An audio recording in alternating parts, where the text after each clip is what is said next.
Walk into almost any major retail centre in Australia today, and you know exactly what to expect. Sleek storefronts selling smart home devices, glass facades pushing fast fashion, and sterile showrooms for high-end electronics. The world of modern retail is brutal, and it's swallowed giants whole. But sitting comfortably in the middle of all that is a store with a bright yellow sign that sells mattress protectors, bulk pool chlorine, pinch-weld car door seals, and custom-cut foam. It's a business that sounds like it belongs entirely to a bygone era of analog commerce. They sell the unglamorous, highly utilitarian products that global e-commerce juggernauts were supposed to make obsolete a decade ago. That store is Clark Rubber, and against all logic, they're still growing. They've outlasted multiple recessions, they survived a period of corporate mismanagement that would have ended most brands permanently, and they navigated the single biggest shift in consumer behavior in living memory. This is the story of how a humble rubber shop, started by two men in postwar Melbourne, became one of the most resilient retail empires in the country, and why the most boring products on earth turned out to be the best possible foundation for a business. To understand why Clark Rubber works, you have to go back to where it started, the years immediately following the Second World War. Australia in 1946 was expanding rapidly. The suburbs were pushing outward, manufacturing was pivoting hard toward consumer goods, and an entire generation was focused on building stable, comfortable domestic lives. Two men looked at this moment and saw an opportunity in the most basic of industrial materials. Their names were Charlesworth and Clark, and in 1946, they opened Clark Matting and Rubber. Coming out of years of strict wartime rationing, everyday Australians were finally building new homes, restoring older vehicles, and outfitting caravans for domestic family holidays. They desperately needed weather seals to keep the draft out of their doors, they needed durable rubber matting for their workshops, and they needed custom-cut, high-density foam for their mattress and outdoor furniture. Clark Rubber functioned as a hands-on, highly tactile supplier. A person could walk in, talk directly to an expert on the floor, and walk out with a custom-cut solution. This granular, highly personalized level of service turned the store into an absolutely essential hub for the local community. And because the entire operation was built on this face-to-face interaction, what truly made the business work from day one was Douglas Clark's ironclad commitment to transparency and honesty with both his customers and his wholesale suppliers. That commitment was tested almost immediately. During the credit squeeze of the early 1960s, the Australian economy hit a sharp wall. Credit lines dried up overnight, consumer spending fell, and retail businesses were suffocating across the country. Bankruptcy was a genuine threat, but rather than hiding from his creditors or quietly shuffling the books, Clark went directly to his major supplier, Dunlop, and laid out the situation. Dunlop was so struck by the move that they told him he could pay them last. This gave him the breathing room to settle his smaller creditors and keep the doors open. Clark later gave an interview to The Age in 1968 where he laid out his entire philosophy plainly. He said, "There's a wonderful future for young men wishing to build up their own business, but capital is not the most important thing of all. It is that he be completely honest. It is the only way we have survived. If one sacrifices his credit reputation, he is doomed." Even as the company grew and his personal wealth grew with it, he held on to that framing. When people asked what he did for a living, he never said CEO. In true Aussie fashion, he said he was just a rubber worker. That simplicity became the personality of the brand. The stores expanded steadily through the 50s, 60s, and 70s, becoming a familiar and trusted fixture for the Australian working and middle class. By the early 1980s, Clark Rubber was a profitable, recognizable national network, and that made it a target. The conglomerates aggressively consolidating Australian retail during the 1980s were always on the lookout for profitable businesses they could fold into their portfolios. Clark Rubber fit the profile perfectly. It was an established brand with a loyal customer base, consistent revenue, and a straightforward product range that looked easy to scale. In 1982, the Adsteam Group acquired Clark Rubber. Adsteam was a major corporate player with interests spread across multiple industries, and for a period, the stores continued to operate. By 1994, Adsteam was having issues of its own and sold the Clark Rubber name and logo to Vita Pacific, a wholly owned subsidiary of Pacific Dunlop. Pacific Dunlop at that time was an absolute titan of Australian manufacturing and retail, controlling everything from automotive tires to clothing brands. Bringing Douglas Clark into their massive corporate portfolio looked like a guaranteed recipe for success. But when a massive corporate entity acquires a highly specific niche retailer, they almost always try to standardize the magic right out of it. The corporate managers at Pacific Dunlop fundamentally didn't understand the granular, deeply relationship-based nature of the business Douglas Clark had built. Pacific Dunlop essentially just wanted the highly recognized Clark rubber name and logo to attach to their own manufactured goods. Because of this severe corporate disconnect, the physical retail network was completely abandoned. What remained of Douglas Clark's legacy was reduced to nothing more than a trademark filed in a corporate drawer. It seemed that Clark Rubber was about to become just another forgotten casualty in the long, brutal history of Australian retail consolidation. But a critical economic reality remained entirely ignored by the corporate liquidators. The consumer demand for these specific products had never actually disappeared, and Australians still had backyard swimming pools turning green under the blistering summer sun. They still desperately needed high-density foam cut to highly unusual shapes for their fishing boats and holiday caravans. They still required durable rubber seals and heavy-duty matting for their work vehicles and suburban workshops. The consumer market was completely intact and entirely unserviced. The business that previously supplied it had simply been mismanaged into the ground by corporate executives who failed to understand the shop floor. This brings us to Chris Malcolm. He was a retail veteran who saw an unbelievable opportunity. Malcolm understood perfectly well that this massive, highly practical domestic market hadn't vanished. The customers were still out in the suburbs and they just had nowhere to go. After lengthy negotiations in 1995, Malcolm secured a license for the Clark Rubber brand from Vita Pacific. He opened a single, revitalized store in Nunawading, Victoria, and started from scratch.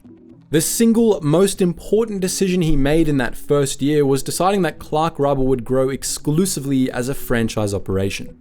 Independent operators would own and run each individual location, and the head office would provide the brand, the massive purchasing power, and the operational framework. The franchisees would provide the localized hustle. This was a direct and deliberate response to what had killed the business in the first place. The corporate era had failed because decisions about local stores were being made by people who had never set foot in them. The franchise model completely inverted that dynamic. Malcolm understood that genuine product knowledge, community relationships, and the willingness to go the extra mile couldn't be manufactured from a distant head office. It had to come from someone with genuine skin in the game. By 1998, just 3 years later, the 50th store had opened. Clark Rubber was once again one of the most recognized domestic brands in Australian retail. By the year 2000, Malcolm had generated enough momentum to purchase the brand outright from Pacific Dunlop.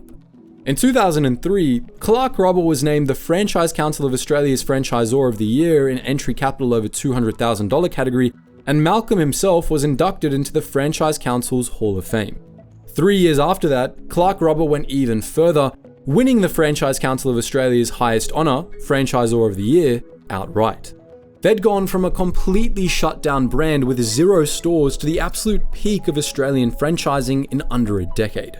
The localized model was exactly what the market needed. Today, Clark Rubber is a highly diversified 60-store national giant that's a permanent fixture in many Australian suburbs. To understand why Clark Rubber is so incredibly hard to disrupt today, you have to look closely at how this franchise engine actually generates money at multiple levels, and why their specific product range is a much better business than it initially appears from the outside. The foundation of this architecture is the flagship large format retail store. These locations anchor the brand in major retail centers across the country, carrying the complete and highly diverse product range. They stock the heavy mattresses, commercial rubber flooring, durable ute matting, specialized acoustic foam, and portable pools. But the true competitive advantage hidden inside these massive stores is the custom foam cutting service. Customers bring in highly specific measurements for awkward spaces like boat cushions, caravan beds, or custom bay window seats, and the staff physically cut the high-density foam to order right there on the spot. You simply can't replicate that level of bespoke service online. The customer needs to be physically present in the store to describe the application and feel the different foam densities before making a final decision. That highly tactile, customized requirement permanently insulates a massive portion of Clark Rubber's core retail business from the kind of digital disruption that has entirely gutted comparable homeware retailers. However, large format retail inherently has a very hard ceiling. Commercial rent in Australia is notoriously expensive, and there are only so many viable locations available within profitable suburban catchment areas. The corporate leadership understood this geographical limitation perfectly, which led to the creation of a second tier of their franchise model. This is where the business story gets truly interesting. To bypass the limits of commercial real estate, they introduced the mobile van franchise. Sitting at a highly accessible $50,000 entry point, this model opens the door to a completely different pool of potential franchisees who might not have the massive capital required for a retail showroom. Each new mobile franchisee receives an exclusive data-backed marketing territory containing a guaranteed minimum of 1,500 residential pools. They even receive an income guarantee of $1,000 per week for their first 6 months on the road. All they need beyond that initial investment is a suitable branded van and the sheer willingness to hustle through their assigned territory. What this mobile model does structurally is completely transform Clark Rubber from a static destination retailer into a proactive, highly lucrative recurring service provider. Instead of sitting behind a retail counter waiting for a customer to notice their pool water has turned an alarming shade of green, the Clark Rubber van pulls directly into the customer's driveway. The franchisee professionally tests the water on the spot, repairs the complex filtration equipment, and supplies heavy chemicals on a highly predictable schedule. Because these mobile franchisees typically service their customers on a fortnightly or monthly basis, they establish a deep level of localized trust. Once that relationship is locked in, it translates directly into extremely predictable recurring income. Pool maintenance is fundamentally not a discretionary purchase. A pool that's not being maintained properly quickly becomes a massive health risk, and customers who find a reliable, knowledgeable service provider tend to stick with them for years. The internal growth potential within this mobile model is absolutely massive. A prime example is a highly motivated franchisee operating out in Broome who successfully grew their business from a single van in a single territory into an impressive fleet of 6 vans and a dedicated physical store. They effectively dominated the entire regional pool care market in their area, proving the van serves as a powerful launchpad for massive regional expansion. The combination of these two distinct tiers provided Clark Rubber with a suffocating national footprint. The massive retail stores anchor the brand in major commercial centers, while the highly agile fleet of mobile vans aggressively pushes out into the residential suburbs and regional areas. This dual approach allowed them to achieve a level of total market saturation that a traditional bricks and mortar retailer could never have built at the same speed or cost. But when you possess a franchise engine specifically engineered to aggressively saturate a market, you inevitably run into a highly dangerous mathematical problem. Where exactly do you deploy the next mobile van or build the next large format store without actively cannibalizing the successful businesses you've already established? This was the exact dilemma facing CRG Operations when they acquired the company in late 2020. Clark Rubber already boasted a highly functioning, aggressive national network. The corporate mandate had shifted entirely from basic survival to safely managing massive nationwide scale. And scale, when executed carelessly, can destroy a franchise system faster than almost any economic downturn. The fundamental risk of rapid expansion is cannibalization. If you open a new store too close to an existing location, you simply end up splitting your existing customer base instead of generating new sales. It takes income directly away from an independent operator who invested their own life savings and built a local customer base on the ironclad understanding that their territory was protected. To completely eliminate that risk, Clark Rubber partnered directly with Geotech Information Services, a heavyweight retail strategy firm whose founder had previously consulted for massive logistical giants like Macca's, KFC, Pet Barn, and RM Williams. The corporate brief given to Geotech was incredibly straightforward. Map out exactly where the next tier of stores and vans should go, and prove the financial viability with hard data before a single dollar of franchisee money was ever committed. Geotech built highly complex sales and cannibalization forecasting models using a statistical technique called multiple regression modeling. They fed thousands of distinct demographic and geographic data points into a system to generate incredibly reliable predictions. This allowed for accurate forecasts of how a proposed new store would financially perform and precisely what percentage impact it would have on the Clark Rubber stores already operating in the surrounding suburbs. For the mobile van network specifically, this mapping was so insanely granular that each new franchisee received a highly detailed database of actual pool addresses within their exclusive territory, mathematically guaranteeing them a minimum of 1,500 residential pools to service from day one. This rigorous data strategy gave the leadership team the ability to look a new franchisee in the eye and promise them a fertile territory backed by undeniable mathematical evidence. Armed with this data, CEO Anthony Grice confidently set a massive growth target to open 34 new sites across metro and key regional areas. The geotech data was the undeniable engine that made that level of aggressive ambition completely realistic. Executing that massive data-driven expansion required serious capital and absolute corporate conviction. As we touched on earlier, that conviction arrived when CRG Operations took over the business in late 2020. But to truly understand the Clark Rubber of today, you have to look closely at exactly who these buyers were and the incredibly chaotic environment they bought into. CRG Operations was a private investment group led by John West, Edward Plowman, and Graham Goldman. When they officially took the reins in September 2020, the timing looked, from the outside, like a massive financial gamble.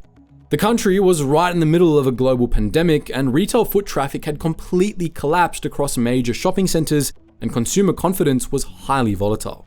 The new owners read the situation differently.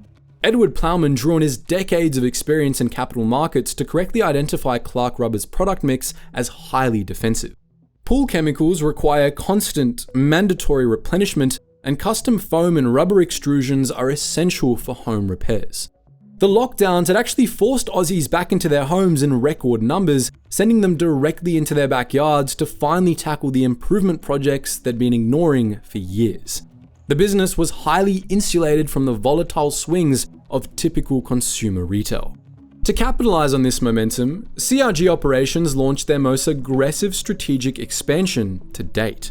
They set their sights on the massive $19.8 billion commercial cleaning market, launching a dedicated range branded as Clark Cleaning. They began supplying professional-grade chemicals, heavy equipment, and daily consumables to schools, medical facilities, and commercial tradespeople. To ensure this new product line carried immediate industry credibility, they partnered directly with Oates, a heritage Australian cleaning brand currently owned by Freudenberg Home and Cleaning Solutions. This expansion was a brilliant piece of resource allocation. Clark Rubber already controlled over 60 physical locations distributed across the entire country, and they possessed deeply established supply chains and highly motivated franchisees who already had daily interactions with local small business owners. Adding a commercial cleaning category allowed them to entirely bypass the need to build a new distribution network from scratch. They simply pointed their existing, highly optimized supply chain toward a massive new commercial demographic. For the local franchisees, this created a lucrative 12-month revenue stream that completely stabilized the seasonal spikes of the summer pool season. To physically represent this new era of modernization, the corporate head office was relocated from its older facility in Bayswater to a highly contemporary, state-of-the-art hub in Hawthorn, Melbourne. The brand that started as a couple guys selling rubber matting in post-war Melbourne now operates with a level of national ambition and technological sophistication that Douglas Clark could never have imagined back in 1946. When you look closely at the full 80-year arc of Clark Rubber, a very clear and highly instructive picture emerges. From a single humble shop through a disastrous corporate acquisition that nearly destroyed the brand into a triumphant franchise resurrection and finally arriving at today's fiercely data-driven expansion, one consistent thread holds the entire empire together. The business has survived and thrived by remaining entirely, unapologetically useful. The products they sell are the essential building blocks that keep the ordinary infrastructure of Australian domestic life functioning. Customers don't buy heavy ute matting, pinch weld door seals, or bulk pool chlorine on a fleeting impulse. They buy these specific items because something in their life requires immediate fixing, replacing, or maintaining. Clark Rubber is the exact place that reliably holds the solution. Douglas Clark built the initial foundation purely on honesty with his suppliers and total transparency with his local community. Chris Malcolm rescued that foundation by recognizing that independent local ownership produces a level of relentless customer service that a centralized corporate management team can never replicate. The current CRG leadership team is securing the future of the brand by weaponizing advanced data to expand safely, actively broadening into commercial categories that multiply the earning potential of every single franchisee. None of this operates with the flashy glamour of a Silicon Valley tech startup, but that's exactly why it works so incredibly well. The companies that quietly and consistently maintain the physical infrastructure of our daily lives tend to generate far more resilient generational wealth than the brands desperately chasing the next digital trend. Clark Rubber has been actively proving that undeniable truth for 8 decades, and those bright yellow signs are clearly not going anywhere. But what do you think? Have you ever walked into a Clark Rubber looking for something completely specific and obscure, and somehow they actually had it? Or are you one of the thousands of Australians who has a yellow van pulling into their driveway every other week? Let us know in the comment section below, and if you enjoyed this one, make sure you're subscribed because there's a lot more where this came from. Anyways guys, thank you for watching and stay curious.